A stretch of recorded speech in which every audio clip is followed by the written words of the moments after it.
नमस्कार, आप देख रहे हैं न्यूज़ सरोवर। मैं आपके साथ सुनील सिंह। अभी बीते दिन या 2-4 दिन पहले अपने देश के पड़ोसी देश बांग्लादेश में इतनी भयावह स्थिति हो गई कि वहाँ के प्रधानमंत्री शेख हसीना को देश छोड़कर भारत आना पड़ा। भारत ने उसको शरण दिया, वो भी किस लिए कि वहाँ पे जो आंदोलन छिड़ा था, उन आंदोलनकारियों ने, उन आंदोलन जीवियों ने इतना भयावह रूप प्रकट कर दिया, इतना भयावह रूप प्रकट कर दिया, जिसके कारण शेख हसीना को देश छोड़कर यहाँ आना पड़ा।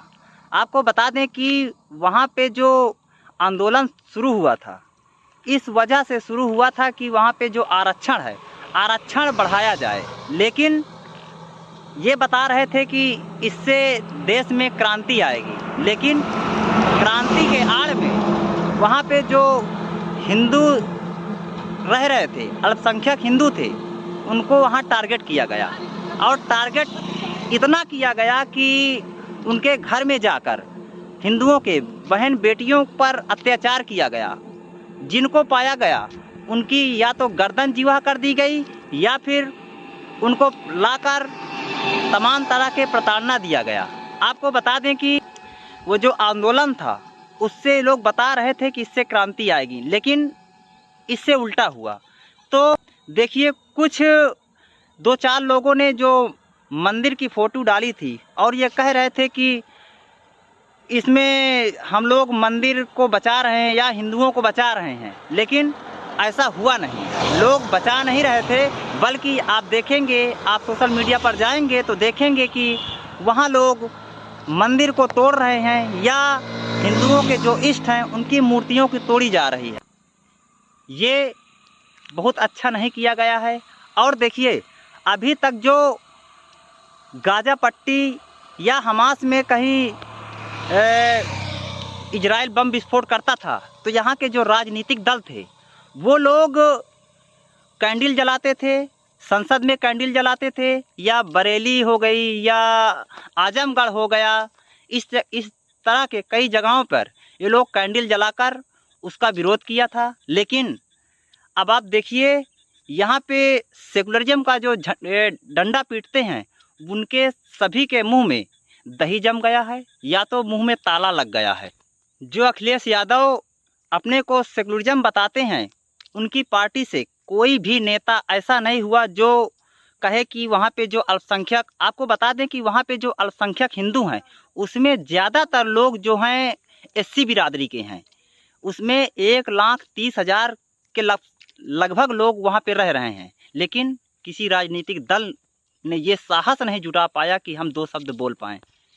जितने भी वहाँ पे हिंदू टारगेट किए गए, उन सभी को या वो सभी लोग हमारे जो बांग्लादेश की सीमा लगती है वहाँ पे आए हैं, शरणार्थी हैं।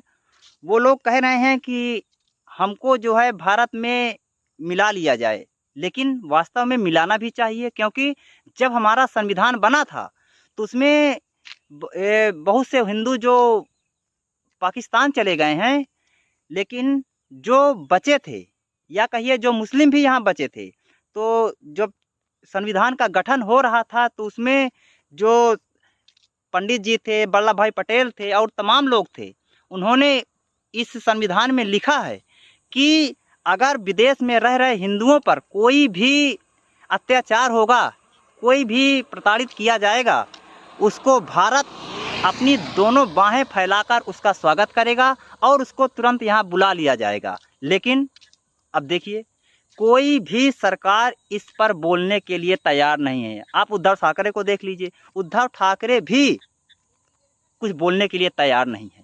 मालूम नहीं क्या हो गया, किसका दबाव है जिसके कारण वो बोल नहीं पा रहे हैं।